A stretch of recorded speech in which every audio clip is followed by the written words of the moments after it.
আসসালামু আলাইকুম। দেশ বিদেশে যারা আছে প্রত্যেকে ভালো আছেন। বর্তমানে আন্তর্জাতিক ভূরাজনৈতিকভাবে মধ্যপ্রাচ্য একটা জটিল সমীকরণে পড়ে গেছে। তার মধ্যে অলরেডি কিন্তু মধ্যপ্রাচ্যে বিভিন্ন কান্ট্রি বিভিন্ন দেশের সাথে ডিভাইডেড হয়ে গেছে। আপনি যদি দেখেন আপনার মধ্যপ্রাচ্যে সৌদি আরব, কুয়েত, কাতার এবং পাকিস্তান, তুরস্ক হচ্ছে একটা প্ল্যাটফর্মে চলে আসছে। দুবাই, ইসরায়েল, আমেরিকা, ভারত হচ্ছে একটা প্ল্যাটফর্মে। পাশাপাশি ইরান, চীন, এরপর রাশিয়া হচ্ছে একটা প্ল্যাটফর্মে। এর ভিতরে কিন্তু যুদ্ধের কারণে সারা পৃথিবীতে জ্বালানি সংকট আপনারা জানেন তীব্রতর হয়ে গেছে। গতকাল আরো তার চেয়ে আরো একটা বড় ডিক্লার, সেটা হচ্ছে কিন্তু দুবাই বা ইউএই আপনার ওপেক থেকে বাইরে হচ্ছে। ওপেক কি? ওপেক হচ্ছে কিন্তু প্রায় 12টা কান্ট্রি, লিস্টেড হচ্ছে 11টা কান্ট্রি, পাশাপাশি ওপেক প্লাস হচ্ছে কিন্তু 12টা কান্ট্রি এবং জিসিসি হচ্ছে 6টা কান্ট্রি। এই ওপেক থেকে বাইরে হচ্ছে আপনার এক্সিট হচ্ছে কি ইউএই। ইউএইর কথা অনুযায়ী হচ্ছে যেহেতু যুদ্ধের কারণে গিয়ে ইউএইর অনেক বড় ক্ষতি হয়েছে এবং ওপেকের সংগঠনের ভিতরে যারা যারা সদস্য থাকবে তারা কিন্তু প্রত্যেকদিন কত ব্যারেল তেল উৎপাদন করতে পারবে সেটা কিন্তু নির্দিষ্ট করা থাকে।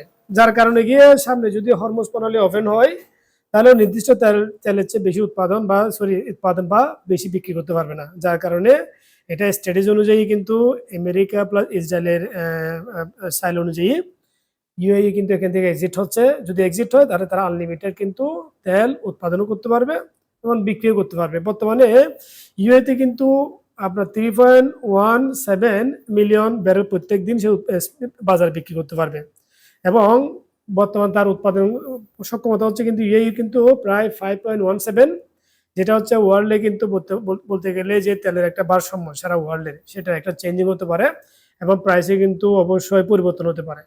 এবং দুবাইয়ের হচ্ছে কি, যেহেতু বাজারে প্রচুর তেলের চাহিদা আছে, যদি হরমুজ প্রণালী ওপেন হয় তাহলে দ্রুত তারা কিন্তু যে যুদ্ধের কারণে যে তাদের যেটা লস হয়েছে সেটা পুষিয়ে উঠবে এবং আন্তর্জাতিকভাবে তারা কিন্তু যে 10টা তাদের ক্ষতি হয়েছে সেটা তারা মিটিয়ে দিতে পারবে। এটা হচ্ছে কিন্তু দুবাইয়ের কথা। বাট এখানে যেটা সম্ভব, যেটা আমরা দেখতেছি সেটা হচ্ছে সৌদি আরব প্লাস দুবাইয়ের কিন্তু ভিতরে অনেক দ্বন্দ্ব শুরু হয়েছে।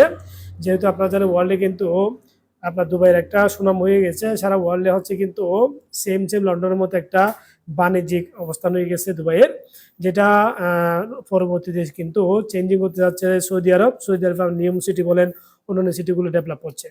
তো ভূ রাজনৈতিকভাবে কিন্তু বর্তমানে যে জটিল সমীকরণ শুরু হয়েছে, সেখানে আপনারা জানেন দুবাই কিন্তু অলরেডি ইসরায়েলের অনেকগুলো আপনার টেকনোলজি, বিশেষ করে আয়রন ডোম থেকে শুরু করে প্রতিরক্ষাগুলো কিন্তু অলরেডি ওখানে স্থানান্তর করা হয়েছে।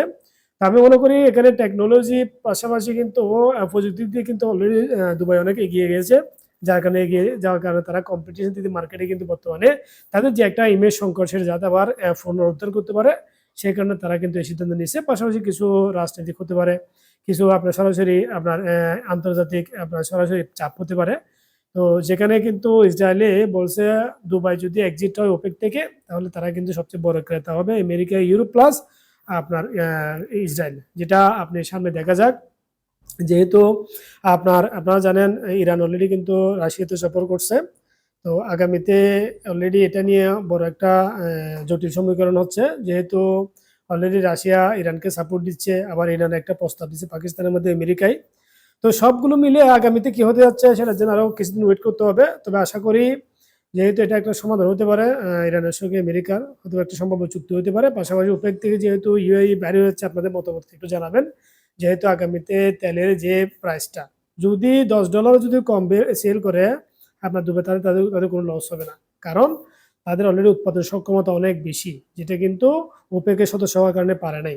সো আমার মনে হচ্ছে ওপেক এটা বাইরে হওয়ার কারণে অন্যান্য দেশে হয়তো এক্সিট হতে পারে, হলে কিন্তু বিশ্ববাজারে কিন্তু তেলের একটা ভারসাম্য যেটা ছিল এটা থাকবে না এবং যে কোনো সময় আপও হতে পারে, যে কোনো সময় ডাউনও হতে পারে। তো জাস্ট এটা আপনাদের সঙ্গে শেয়ার করলাম। সবাই ভালো থাকবেন। সালাম আলাইকুম।